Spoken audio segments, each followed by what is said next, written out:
Hello दोस्तों हमारी app Vishnu economics school के स्टोर में इकोनॉमिक्स और कॉमर्स सब्जेक्ट से रिलेटेड 250 से अधिक कोर्स हैं। तो दोस्तों अगर आप यूजी में हो या पीजी में हो या आप यूपीएससी की तैयारी कर रहे हो या आपके पास यूजीसी नेट है या आप पीजीटी की तैयारी कर रहे हो या किसी और कंपटीशन की तैयारी कर रहे हो जहाँ पर इकोनॉमिक्स और कॉमर्स सब्जेक्ट है, तो आपके लिए हमारे पास कोर्स है। तो दोस्तों हमारी ऐप जरूर डाउनलोड कर लीजिएगा, विष्णु इकोनॉमिक्स स्कूल। हेलो दोस्तों इस वीडियो में हम बात करेंगे राष्ट्रीय जनसंख्या नीति 2000 के बारे में।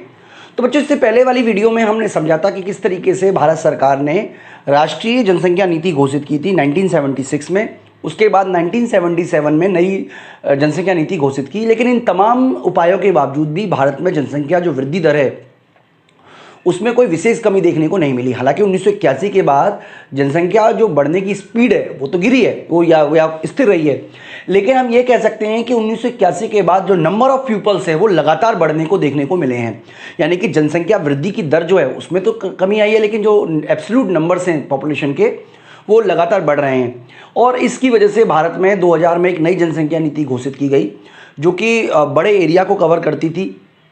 और अब हम इस नीति के बारे में बच्चों आपको डिटेल में आप बच्चों को समझाने की कोशिश करेंगे। तो सबसे पहले आपको ये याद रखना है एग्जाम पॉइंट ऑफ व्यू से कि जो 15 फरवरी 2000 को राष्ट्रीय जनसंख्या नीति की घोषणा की गई, जिसे नई राष्ट्रीय जनसंख्या नीति भी कहते हैं, ठीक है, नेशनल पॉपुलेशन पॉलिसी 2000। तो इसका जो उद्देश्य है, देखिए 3 तरीके के उद्देश्य बनाए गए इसमें। एक तो शॉर्ट टर्म का उद्देश्य, मीडियम टर्म और लॉन्ग टर्म। तो जो शॉर्ट टर्म का उद्देश्य है वो क्या है, यानी कि तत्कालीन उद्देश्य जो है वो है गर्भ निरोधक उपायों को विस्तार करना।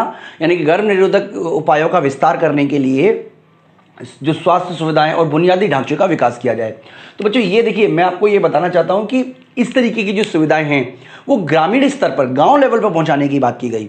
मतलब मेरा जो पृष्ठभूमि है वो गांव से है, तो हमारे गांव में जो गर्भ निरोधक के जो उपकरण हैं वो मतलब एक तरीके से हॉस्पिटल में ओपन में रखा जाता था, ताकि कोई भी व्यक्ति जो है वो बिना किसी शर्म के, बिना किसी आप कह सकते हो मतलब झिझक के वहाँ से वो उनको उठा सके। तो इस तरीके का भी बच्चों प्रोविज़न मतलब मैंने खुद देखा है, इस तरीके का सिस्टम भी रहा है। तो इस तरीके में मतलब गर्भ निरोधक के जो उपाय हैं उनको बढ़ाने का प्रोत्साहन करना सबसे इंपॉर्टेंट काम, मतलब एक तरीके से तत्कालीन उद्देश्य रहा। इसके अलावा बच्चों मध्यकालीन उद्देश्य की बात करें तो 2010 में तक हमें प्रजनन दर में कमी करनी है, ये हमारा मध्यकालीन उद्देश्य रहा। क्योंकि प्रजनन दर का मतलब है कि एक महिला औसतन कितने बच्चे पैदा करती है अपने पूरे मातृत्व काल में। तो बच्चों प्रजनन दर जो है उसको कम करना बहुत आवश्यक है, ठीक है। तो और कोशिश की जाए कि जो प्रजनन दर है वो स्थिर बनी रहे। यानी कि एक महिला अगर एक महिला को जन्म देती है तो डेफिनेटली जो शुद्ध प्रजनन दर है वो स्थिर बनी रहेगी, ठीक है बच्चों।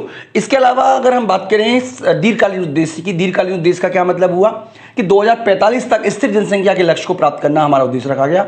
यानी कि 2045 तक हम अपनी जनसंख्या को स्थिर ले जाएं, ये हमारी प्लानिंग थी। तो बच्चों इसकी कुछ विशेषताओं के बारे में अगर हम बात करें तो सबसे पहले एक संगठन की बात करें राष्ट्रीय जनसंख्या नीति के, तो एक राष्ट्रीय जनसंख्या आयोग की स्थापना की सिफारिश की गई, जिसके जो अध्यक्ष होंगे वो प्रधानमंत्री होंगे और जो मुख्यमंत्री हैं सभी राज्यों के वो इसके सदस्य होंगे। साथ ही साथ जनसंख्या से संबंधित जो मंत्री हैं केंद्र सरकार में वो भी इसके सदस्य होंगे। इस तरीके का प्रोविजन की बात की गई बच्चों। इसके अलावा राज्य स्तर पर भी राज्य जनसंख्या आयोग की स्थापना की सिफारिश की गई, जिसके मुखिया जो हैं वो राज्य के मुख्यमंत्री होंगे।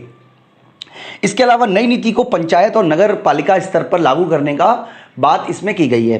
तो बच्चों बहुत सारे आप कह सकते हो सामाजिक जनांकी लक्ष्य हैं इस पूरी की पूरी 2000 की नीति के, उसके बारे में आप डिस्कस कर लेंगे। तो बच्चों आप अपनी साइड स्क्रीन पे भी एक बार देख सकते हो, यहाँ पर हमने जो 2010 की जो जनसंख्या पॉलिसी है उसके क्या क्या लक्ष्य हैं उसके बारे में बच्चों विस्तार से हमने समझाने की कोशिश की है। तो पहला, जैसा कि आप लक्ष्य देख पा रहे होंगे, पहला जो बच्चों इसका लक्ष्य है वो है प्रजनन दर तथा बाल सुरक्षा सेवा के लिए जो बेसिक माहौल है वो तैयार किया ना। दूसरा, 14 वर्ष के बच्चों के जो 14 वर्ष की आयु से कम बच्चे हैं उनके लिए स्कूल एजुकेशन जो है वो निःशुल्क और अनिवार्य कर दिया जाए। इस तरीके का प्रोविजन बच्चों 2000 की जनसंख्या नीति में पहली बार देखने को मिला। इसके अलावा सभी बच्चों को जो छूत की बीमारी होती है, ठीक है, मतलब एक तरीके से आप कह सकते हो कि जो ट्रांसफॉर्म में होती हैं बीमारियां उनके लिए टीका लगाया जाए ताकि टीके से बचाव किया जाए। और देरी से विवाह पर बल दिया जाए। लड़कियों की जो उम्र है वो 18 वर्ष से कम ना हो और जहाँ तक संभव हो उनकी उम्र 20 वर्ष कर दी जाए। और इसी तरीके से बच्चों इससे क्या होगा कि जो मातृत्व काल है महिलाओं का वो बड़ा हो जाए, छोटा हो जाएगा, यानी कि कम साल ही वो बच्चे पैदा करने की उनकी क्षमता बचेगी। इसके अलावा बच्चों 100% बच्चों का जो जन्म है वो प्रशिक्षित व्यक्तियों के द्वारा, ट्रेंड दाइयों के द्वारा या डॉक्टर के द्वारा ही हो, ये भी कोशिश की गई। इसके अलावा जन्म का, मृत्यु का, शादी का, गर्भ का, इन सभी का जो पंजीकरण है वो 100% करवाना अनिवार्य कर दिया गया। ठीक है, एड्स को फैलाने से रोकने के प्रयास भी इसी में शामिल हैं, यानी कि एड्स को कंट्रोल किस तरीके से किया जाए। इसके अलावा गर्भ निरोधक के जो उपाय हैं उनको फैलाव करना, उनके बारे में सुझाव देना, काउंसलर की नियुक्ति करना।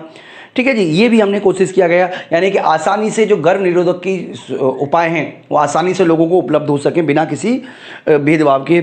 इसके अलावा भारतीय चिकित्सा प्रणाली का प्रजनन को नियंत्रित करने और बाल सुरक्षा के लिए प्रयोग करना, हेम्योपैथी का प्रयोग करना। ठीक है, ये बातें इसमें की गई। इसके अलावा छोटे बच्चों के लाभों का प्रचार जोर शोर से करना। तो ये सारे के सारे हमारे सामाजिक जानकारी के लक्ष्य थे जिनके बारे में हमने आपको बताया। बात करें बच्चों इसको क्रियान्वय कौन करेगा, तो केंद्र सरकार जो है वो फंड प्रोवाइड कराएगी इस पूरी की पूरी योजना के लिए, और राज्य सरकारों की जिम्मेदारी होगी कि इसको क्रियान्वय किया जाए। और क्रियान्वय का काम रूट लेवल पे होगा, पंचायत स्तर पर, ग्रामीण स्तर पर, जिला लेवल पर, इन सब का क्रियान्वय होगा। तो बच्चों ये सारी की सारी हमने राष्ट्रीय जनसंख्या नीति 2000 के बारे में डिटेल में हमने समझने की कोशिश की। लेकिन मैं आपको बता देता हूँ कि राष्ट्रीय जनसंख्या नीति 2000 के बावजूद भी जनसंख्या वृद्धि दर में कोई विशेष कमी नहीं आई, और बल्कि औसतन अगर हम देखें तो भारत की जनसंख्या विश्व में दूसरी है, और हम बहुत ही जल्दी जो है वो चीन की जनसंख्या को भी पार कर जाएंगे जिस तरीके की हमारी स्पीड है।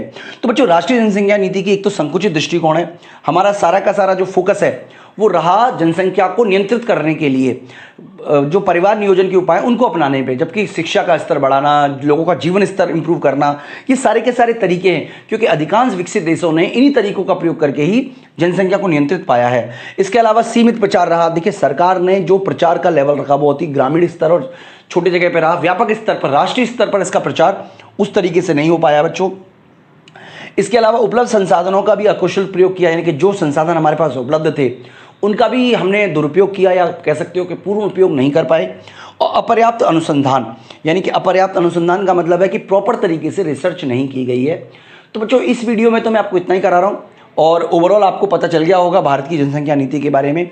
इसके अलावा बच्चों मैं आपको बता देता हूं कि अगर आप डिफरेंट यूनिवर्सिटी की यूजी पीजी की तैयारी कर रहे हो, यूजीसी नेट की तैयारी कर रहे हो, पीजीटी इकोनॉमिक्स की तैयारी कर रहे हो, और तमाम तरीके के जो कोर्सेज है वो हमारी ऐप विष्णु इकोनॉमिक्स स्कूल में अवेलेबल है। आप वहाँ पर ऐप डाउनलोड कर लीजिएगा, आपको PDF नोट, टेस्ट सीरीज और भी जो आपकी रिक्वायरमेंट है वो आपको सब चीज़ें वहाँ पर अवेलेबल है बच्चों। तो इस वीडियो में इतना ही। Thank you.